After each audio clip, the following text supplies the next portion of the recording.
the government is working and the factories are doing really well. We get a very optimistic image of it, but I want to know the external perspective. From an international perspective, that Pakistan is on this journey. Why has the country not been able to supply as much as other places have been able to do? I think there's folks in Pakistan that could answer that better than I could, but I think from my perspective is the fact that you have the ability here, if it's harnessed correctly, to vertically integrate the supply chain. So in Pakistan, you have cotton, you have spinners and ginners, you have fabric mills, and you have the cut, make and trim facilities. So you have the ability in Pakistan to make something from the ground right the way through to the finished product. What are some of the compliance metrics that you guys ensure that your supplier is ensuring in their factories? Compliance, anything from wages to overtime to authorized production, that's a floor beneath which, if you fall, we don't source from you at all. But that dynamic is very much shifting, and that narrative is changing, because no longer are we looking at the floor, we're now looking at the ceiling. We require any factory supplying to us to be a member of Better Work. What do you see the future of the country is looking like? The business community, the government, the workers, even though they have their own perspective, they were all leaning towards a common ground. How are we in this together? What can we do together to improve the industry? And that for me is the most encouraging thing I found from what I saw today. अस्सलाम वालेकुम and welcome to the Pakistan Observer podcast. मेरा नाम अब्दुल्ला मलिक है और मेरे साथ आज मौजूद हैं Mick. Mick, thank you so much for being at Pakistan Observer. Welcome to Pakistan. Malaikum assalam, and thank you. It's my pleasure to be here. How's it going, Mick? What's the first impressions of the country? So the first impressions of the country I saw through the back of a car at 4:10 a.m. this morning. So it was pretty dark, but from the people I've met in the hotel I've been ensconced in since I got here, a very good impression. But I look forward to getting out and seeing more of Lahore later. Wonderful. Mick, you're here to give us the international perspective, and I am very interested to know how Pakistan and its labor market, the employers here, the factories here, how are they viewed from an outside perspective? So we've spoken at length today about the internal perspective, and we hear that so much, and at length about how the government is working and the factories are doing really well. We get a very optimistic image of it, but I want to know the external perspective.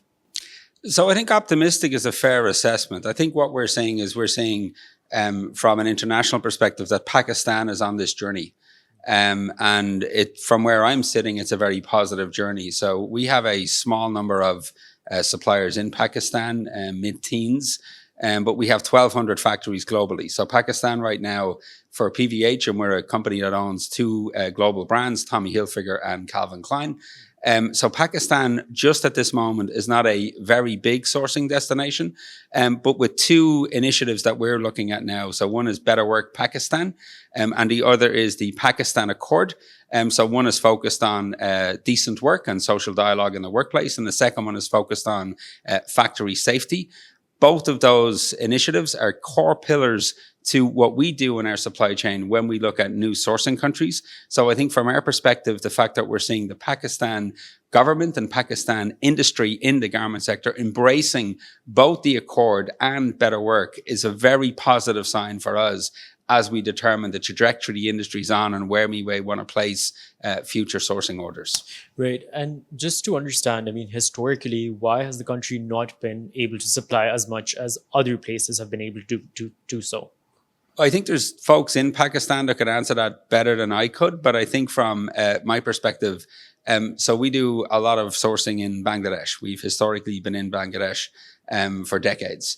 But when the Bangladesh Accord for health and safety in the garment sector went to Bangladesh in 2013, that gave us visibility into the Bangladesh supply chain that we didn't have in any other country. So that gave us a great amount of confidence.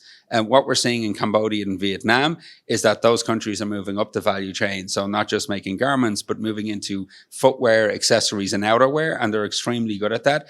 And then we have quite a large presence I think we're second or third largest brand in Sri Lanka.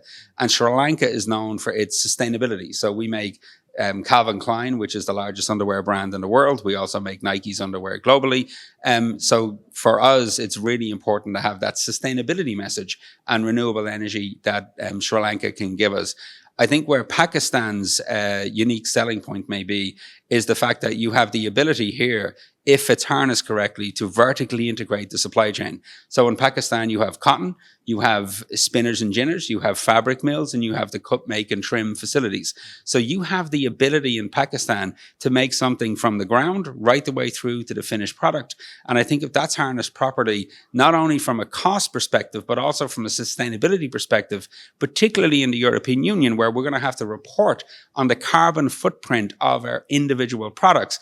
Well, if we're not taking cotton from one part of the world, flying it to another part of the world, then flying it back to Europe, if you could make all that in the same country, in this case in Pakistan, you have a massive market advantage when sustainability is taken into the equation. Mick, I also want to understand, so, from a buyer's perspective, what are some of the compliance metrics that you guys ensure that your supplier is ensuring in their factories or in their places of work before you guys import anything from factories? So I think for us, compliance is a floor, right? So compliance, anything from wages to overtime to authorized production, that's a floor beneath which, if you fall, we don't source from you at all. But that dynamic is very much shifting, and that narrative is changing, because no longer are we looking at the floor, we're now looking at the ceiling. So what we're doing is we're investing as a company at more product, deeper product into those factories that are going beyond compliance, those factories that are embracing PVH's climate ambitions, that are embracing PVH's human rights requirements, and are going above and beyond what we actually require. So when I think about compliance, and when I talk to suppliers these days about compliance, I don't talk so much about what you have to do to comply, because that's just getting you to the starting block. If you actually want to, engage with us as a full partner, we very much welcome that. But you're going to have to be a little bit more ambitious than that. And I do think Better Work Pakistan is a great organization that can actually act as that interlocutor between the brands and the suppliers, and an incredible resource that we have in the garment sector that other industries with long supply chains does not have the advantage of. So would it be a correct assessment for factories to make that if they are on board with the Better Work program, someone like yourself would be willing to buy for them? If I may, Abdullah, I'll go one step further than that. So we actually require, if there's a Better Work program in the country, we require any factory supplying to us to be a member of Better Work. So it's actually a requirement for PVH that you have to be an active participant of Better Work in order to be in our supply chain in a Better Work country. That's how much we value Better Work. Why is that?